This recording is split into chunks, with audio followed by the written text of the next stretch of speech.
Good morning to all my friends and family, and welcome to this episode of Jim's 5am Club. I come to you from the most beautiful grounds of Sydney University on this overcast and wet Sydney autumn morning. What I'd love to do today is talk about a book, a powerful book that has some very interesting things to talk about. And the book is entitled, I Don't Want to Talk About It, Overcoming the Secrecy and the Legacy of Male Depression, a book that was published on the 2nd of March back in 1998 by an author named Terrence. And this book delves into the often overlooked realm of male depression, shedding light on how societal norms and upbringing contribute to emotional suppression in many men, drawing from personal experiences and clinical practice. The author, offers a compassionate exploration of the silent struggles many men face, emphasizing the importance of acknowledging and addressing these often hidden wounds.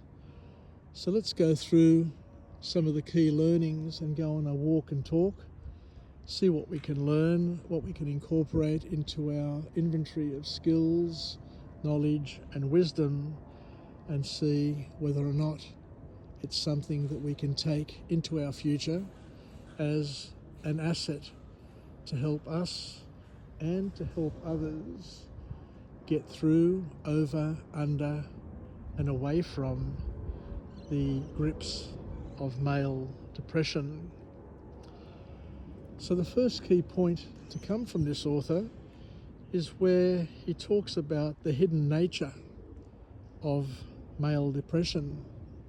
It's not as obvious as what one thinks and what one expects, because men are really good at masking their depression through behaviours such as workaholism, substance abuse or aggression, making it less obvious and less recognisable.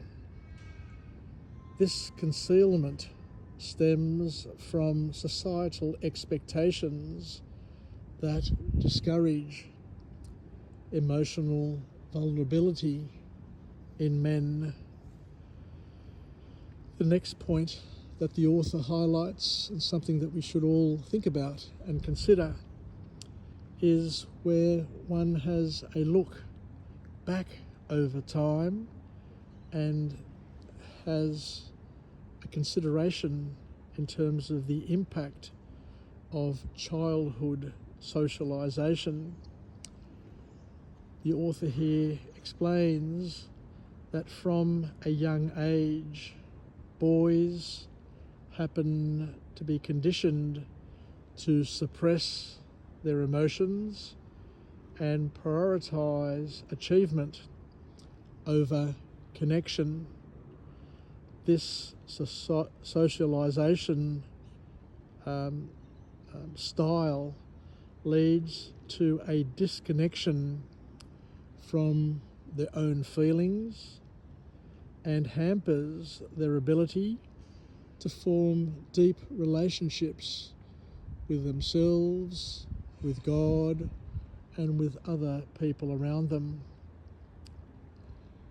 And it gets worse, because as the author here talks about, it becomes a cycle of disconnection, because unaddressed depression in men, and young men particularly, can perpetuate a cycle of emotional unavailability, affecting their relationships and potentially passing these unproductive, unhelpful, and unwelcome patterns to the next generation. So an important point from this book is that recognizing and breaking this cycle is absolutely crucial for healing. Another point that is addressed and discussed in depth in this book is the role of relational heroism. Healing involves relational heroism, where men consciously choose vulnerability and connection over isolation. This courageous step fosters healthier relationships and personal well-being, according to this author.